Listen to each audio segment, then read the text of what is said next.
Welcome to Democracy Now!, democracynow.org. We're breaking with convention. I'm Amy Goodman. President Donald Trump formally accepted the Republican Party's nomination Thursday night before a crowd of about 1,500 people on the south lawn of the White House. In defiance of social distancing rules, attendees sat shoulder to shoulder with few people wearing masks. Trump spoke as the U.S. death toll from the coronavirus topped 180,000, by far the highest total in the world. During his speech, Trump defended his administration's handling of the pandemic. We are delivering life-saving therapies and will produce a vaccine before the end of the year, or maybe even sooner.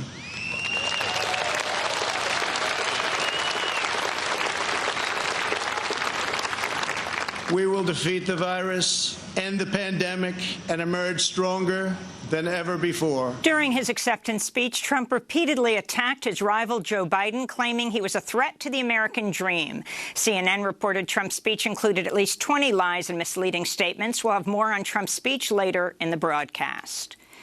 The United States reported more than 1,100 new coronavirus deaths Thursday as the Centers for Disease Control and Prevention warned the U.S. is on track to record its 200,000th death from COVID-19 by the fourth week of September. Public health officials say the true U.S. death toll likely passed that grim milestone weeks ago. In Arizona, two sisters from the Navajo Nation, Cheryl and Corinna Thin, have died of COVID-19 just weeks apart, age 40 and 44. Both sisters worked as frontline healthcare workers. They're among nearly 500 people to die of the coronavirus on the Navajo Nation, which has one of the highest infection rates in the world. Meanwhile, the Daily Beast reports the University of Alabama ordered faculty members to remain silent about students who test positive for the virus, arguing alerting their classmates would violate federal privacy rules. In an email, the professors were admonished, quote, "Do not tell the rest of the class," with the word "not" underlined. In Louisiana, at least 6 people were killed after Hurricane Laura came ashore Thursday as one of the strongest recorded storms ever to hit the United States. The Category 4 hurricane failed to produce the massive storm surge feared by forecasters, but brought fierce winds of up to 150 miles per hour that overturned vehicles, ripped the roofs off houses, shattered the glass windows of a 22-story office tower. The storm triggered a massive fire at a chemical plant near Lake Charles that sent plumes of black smoke and poisonous chlorine gas billowing across Interstate 10. Local residents who hadn't already evacuated were ordered to shelter in place with their windows and doors closed. The hurricane also toppled a century-old monument to a Confederate soldier on the lawn of a courthouse in Lake Charles.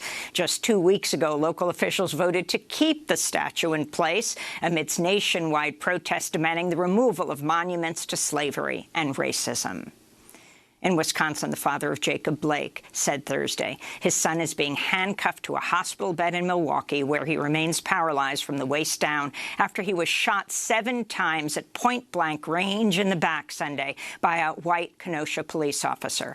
Jacob Blake Sr. said it remains unclear what charges, if any, his son faces. Jacob Blake is African-American. The white officer who shot him, Rustin Chesky, has been placed on administrative leave and has not been fired or charged with a crime.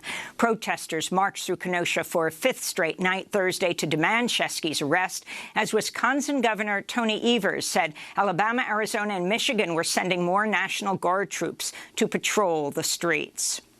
Meanwhile, Kenosha County prosecutors Thursday brought 6 charges against Kyle Rittenhouse, the 17-year-old white militia member who was filmed killing 2 people and injuring a third with an AR-15 assault rifle during protests in Kenosha Tuesday. If convicted of first-degree intentional homicide and first-degree reckless homicide, Rittenhouse faces up to life in prison. This comes as the American Civil Liberties Union is demanding the immediate resignation of Kenosha Police Chief Daniel Miskinis, who on Wednesday blamed curfew violators and not militia members for Tuesday's deadly violence. The ACLU is also demanding Kenosha County Sheriff David Beth step down as video resurfaced of racist remarks he made in 2018. During a news conference that year, Beth described black people accused of shoplifting and crashing a stolen car as, quote, garbage people that fill our communities that are a cancer to our society, unquote.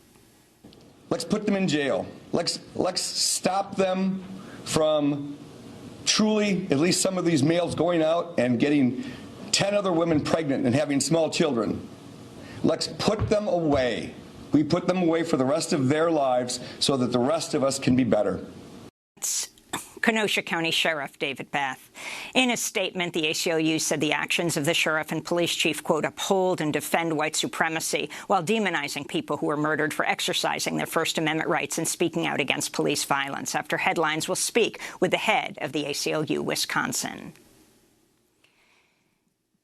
In North Carolina, Ronnie Long, an African-American who spent 44 years behind bars for a crime he didn't commit, walked out of the Correctional Institute, the prison, Thursday, a free man. In 1976, Long was convicted of rape by an all-white jury and sentenced to 80 years in prison. In 2015, as lawyers learned, investigators had withheld exculpatory evidence proving his innocence, while witnesses for the state committed perjury at his trial. It would take several more years and a ruling by the Fourth U.S. Circuit Court of Appeals for Long to win his freedom. In sports news, professional athletes continued work stoppages Thursday to protest police violence and racial injustice. At the start of the Mets-Marlins game here in New York yesterday, both teams walked onto the field and stood silently for 42 seconds in honor of the first African-American player in the major leagues, Jackie Robinson. Then they walked off the field, refusing to play, leaving a Black Lives Matter T-shirt draped over home plate. In total, 7 Major League Baseball games were postponed Thursday. The NBA, the Women's WNBA, and the National Hockey League also postponed games, and 9 NFL teams canceled practices amidst player protests.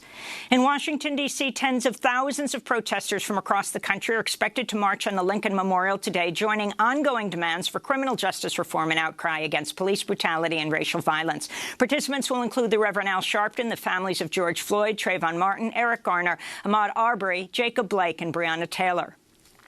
Today marks 57 years since Martin Luther King Jr. gave his 1963 I Have a Dream speech in front of the Lincoln Memorial, as well as the anniversary of the murder of 14-year-old Emmett Till, who was lynched by a white mob on August 28, 1955, in Money, Mississippi. Meanwhile, the Movement for Black Lives is hosting the Black National Convention tonight, a virtual event showcasing the power and resistance of the Black Lives Matter movement.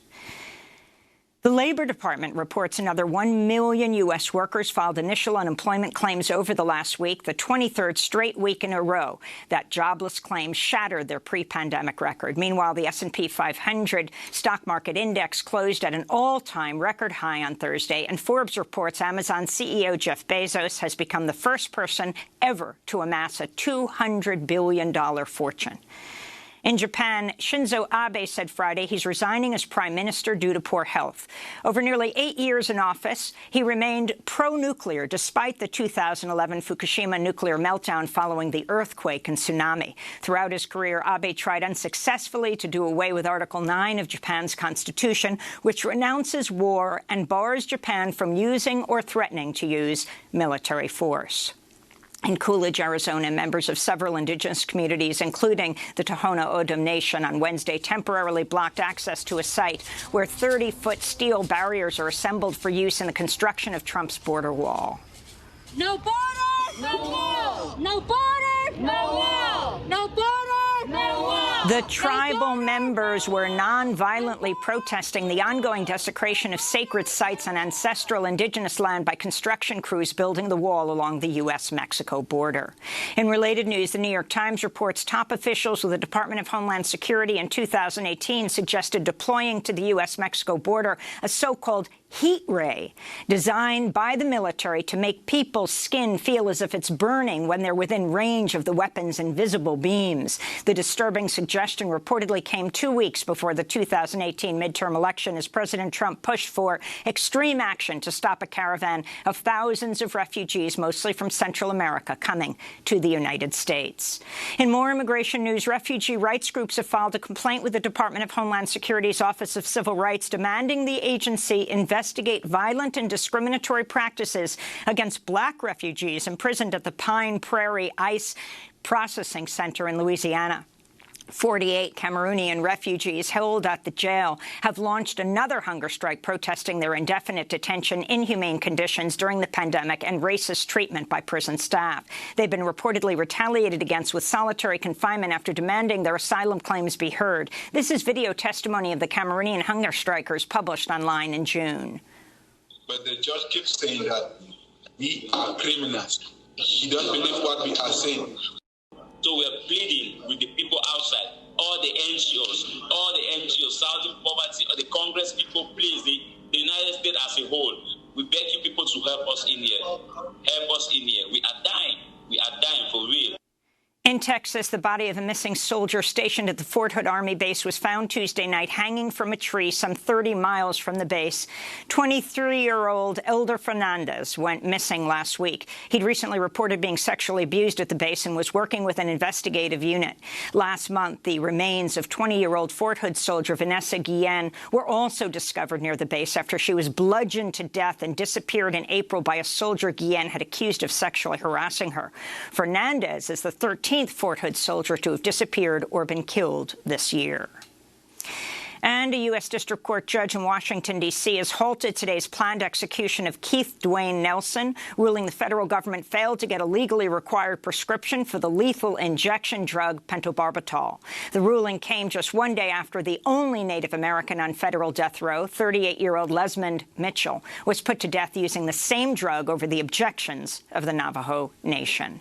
And those are some of the headlines. This is Democracy Now!, democracynow.org. We're breaking with convention. I'm Amy Goodman.